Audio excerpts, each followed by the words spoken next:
Bismillahirrahmanirrahim. Assalamu alaikum, dear students. Welcome to Online Support Program 2020. This is your English teacher for grade 6 from APS Ford Road, Middle Wing Boys. Today we will be discussing assignment of English language and literature for week 7. First of all, hadith of the day. The Holy Prophet, peace be upon him, said, "The first thing that a person will be accounted for on the day of resurrection will be the prayer." It tells us that namaz is the first thing you will be questioned about, so do not make it the last thing on your mind. Let's have a recap of previous week first. Last week you learned how food plays an important part in our lives. Then you came to know about typical dishes around the world, as all around the world people celebrate different occasions with food. You also learned the use of articles and the in the last week. Now coming to this week, our objectives are: you will be able to build up your vocabulary and describe your favorite food. You will be able to watch a video on a recipe from Pakistan, and then you will know how to write a recipe.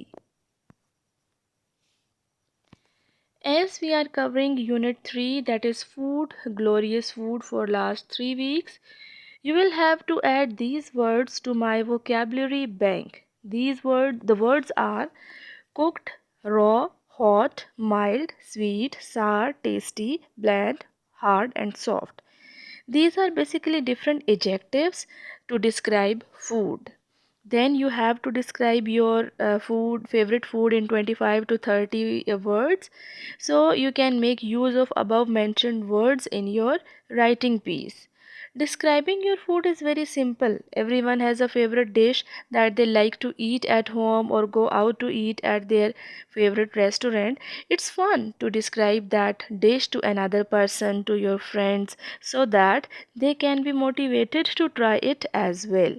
So, do motivate us by describing your favorite food in a paragraph.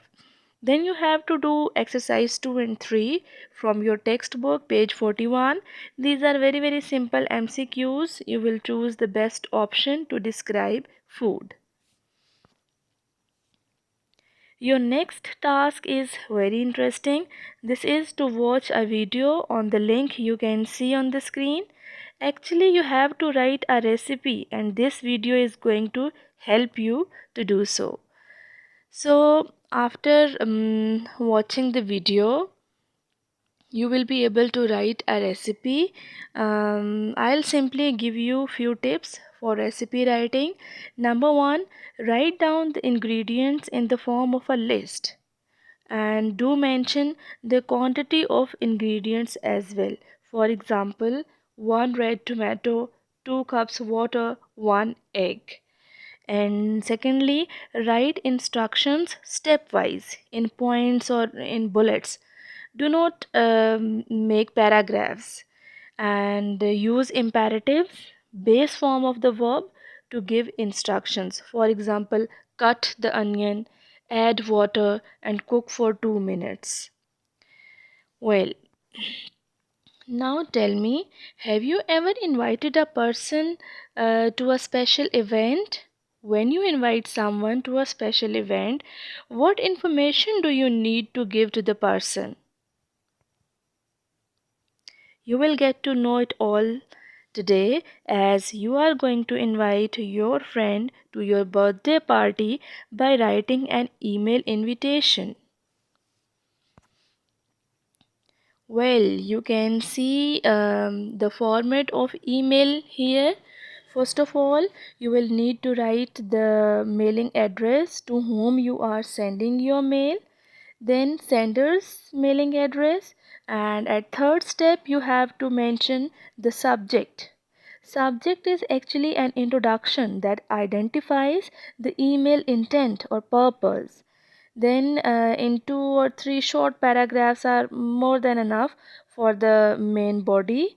If you go to your textbook, page number 45, there's an invitation mail given. It can help you a lot.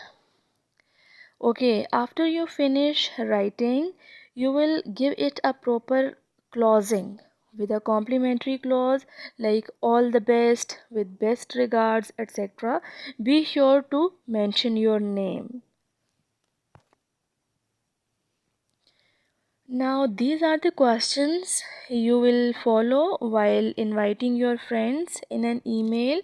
The questions are: when and where the birthday will take place, what activities will take place to entertain your friends. Ask your friends to let you know if he is coming, give your address, and signing off. Now, coming towards English literature, this week you will continue with your third chapter. The previous week you completed a reading of third chapter. Let's have a look on the main points of the chapter. In this chapter, we are informed about the Robinson family's life on the island. We came to know how they built a home and use everything available from their wrecked ship to make themselves comfortable. Well, have you learnt any lesson when you read chapter number 3? Yes, there is a lesson to be learned, and that is one should never lose hope, as Robinson family do, because God helps those who help themselves. Now, I would suggest you to read the chapter again before written work. Written work includes two sections, comprehension and vocabulary. In comprehension, you have to do two exercises. Exercise number 1 is fill in the blanks, and exercise 2 is to put the events in sequence. While in vocabulary section, you will do exercise 3 only, that is, complete the sentences using given prepositions. Last but not least, reading comprehension. This week you will complete a reading of your favorite novel or story which you began in week 5, and then you will write a book review. For book review, first of all, you will give the introduction of the book and author's introduction, and then just follow these questions and you are done with your review. The questions are: why did you or didn't you like the main characters? What was the best quotation or line you liked from your favorite novel or short story? Did you like this story, and would you recommend it to others, to your friends? So, these are the questions you will answer while writing your book review. That's all for this week. I hope you have understood well. I thank you.